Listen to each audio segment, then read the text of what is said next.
Frontline Updates, where we delve deep into military strategies and updates from conflict zones. Today, we're discussing the progress of the ongoing special military operation as of October 4th, 2025. I'm your host, Sharifah Muhammad MGT. I'm Colonel A.C. Oguntoye, an infantry officer. This week's operations illustrate Russia's integrated attrition doctrine, pairing deep precision strikes with steady ground advances. The destruction of Western-supplied vehicles, MaxPro, Mastiff, Cobra, highlights the vulnerability of NATO hardware absent robust air defense and logistics. Electronic warfare systems continue to be systematically targeted, reducing Ukraine's counter-battery firepower, situational awareness, and command resilience. Ukrainian brigades across all axes, mechanized, airborne, marine, and mountain assault, suffered mounting losses, depleting specialized units that are difficult to replace. Strategically, Russia is shaping conditions for winter offensives by securing tactical depth, weakening Ukrainian supply networks, and degrading defensive capabilities. Ukraine's continued reliance on Western material faces limits of sustainment under relentless pressure on energy and industrial infrastructure. Welcome to Frontline Updates, the podcast that brings you in-depth insights into military operations from those leading them on the ground.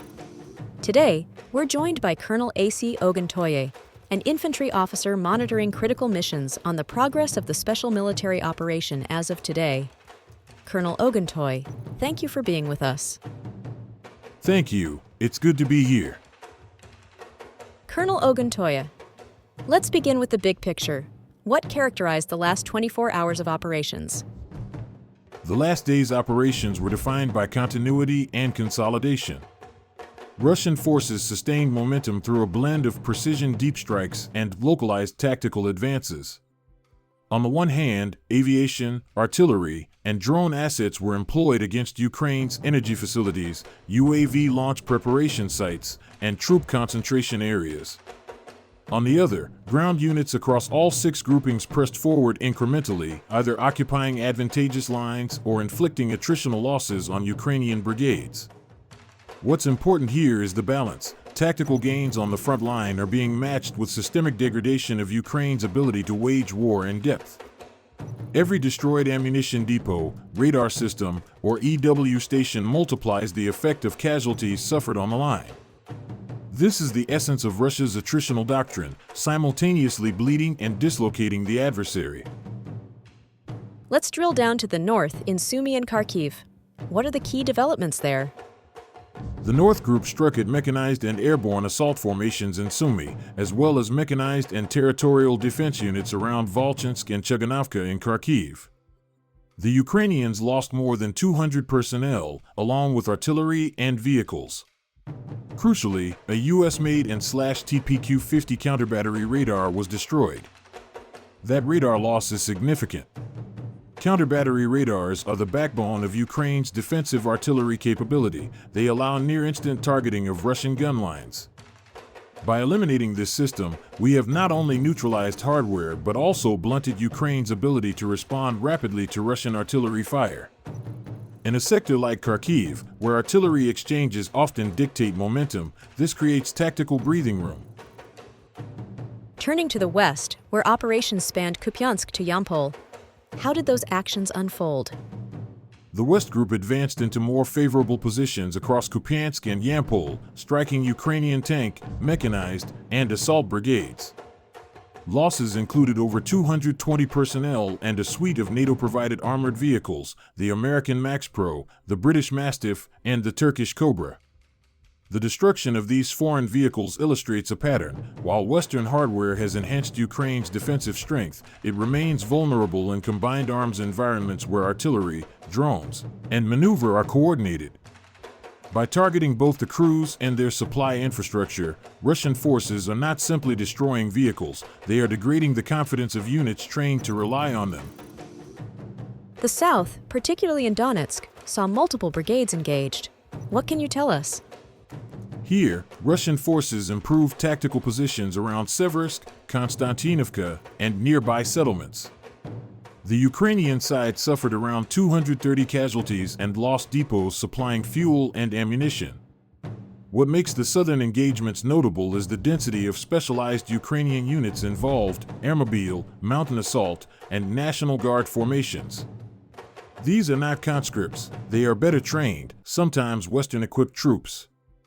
Striking them in multiple locations simultaneously forces Ukraine into a dilemma: reinforce these elite brigades at the cost of thinning other sectors, or accept gradual attrition of its best units. Moving to the center, Donetsk axis, including Krasny Liman and Krasnoarmeysk. This seems to have been a heavy engagement zone.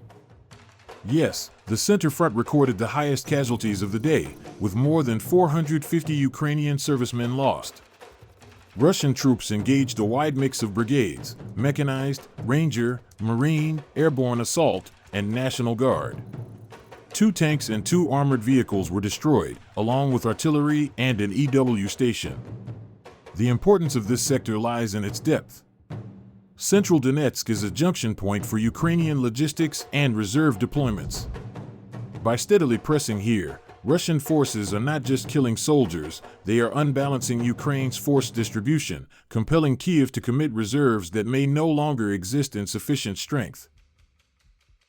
Let's shift to the east, particularly Zaporizhia and Dnipropetrovsk. What's happening there?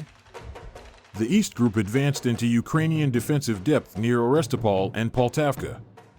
Ukraine lost nearly 300 personnel, vehicles, and another EW station. This is incremental yet strategically vital. Zaporizhia is both a defensive bastion and a symbolic corridor.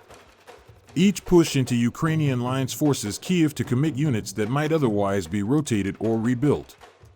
The elimination of EW assets also degrades Ukrainian capacity to integrate drone surveillance and artillery, a key component of their defensive model in this region.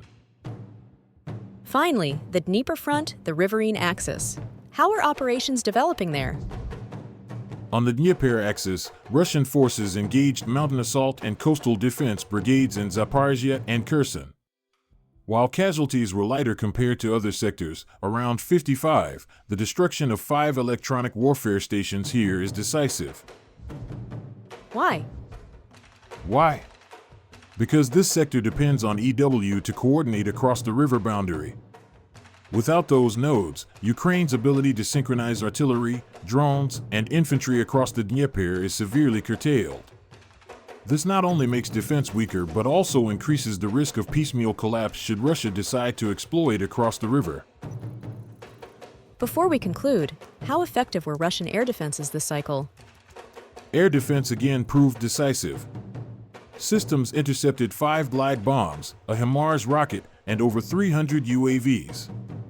This shows a continued adaptation to Western-provided strike systems. The broader implication is that Ukraine cannot rely on long-range precision fire to offset ground losses if those projectiles are consistently intercepted. It reinforces the Russian position that defense in depth, layered air defense, and attrition of enemy strike assets are central to operational security. Colonel, thank you for providing such a detailed briefing on the current military situation. Your insights are invaluable to our understanding of the conflict's dynamics. And thank you to our listeners for tuning in. Join us next time as we continue to provide up-to-date coverage on global military affairs. Stay with us for more updates and expert analyses on global defense and security issues. Stay informed, stay secure. Thank you for the opportunity. Taken together, the October 4th operations confirm that Russia is applying simultaneous pressure across all axes while systematically dismantling Ukraine's defensive enablers, radar, EW, and logistics. Attrition remains the guiding principle, not rapid maneuver. By inflicting steady casualties on specialized brigades and removing the infrastructure that supports counter-battery and UAV integration, Russia is creating conditions for Ukrainian exhaustion. Strategically, Ukraine faces a narrowing set of options: concentrate forces and risk exposure elsewhere, or disperse and risk gradual erosion everywhere. As the campaign heads into the winter months, Russia's dual emphasis on energy infrastructure strikes and positional advances ensures Ukraine's operational depth continues to collapse. This has been Frontline Updates. Subscribe for daily military briefings and in-depth strategic analysis. Visit our platform for maps, transcripts, and exclusive frontline updates from commanders in theater.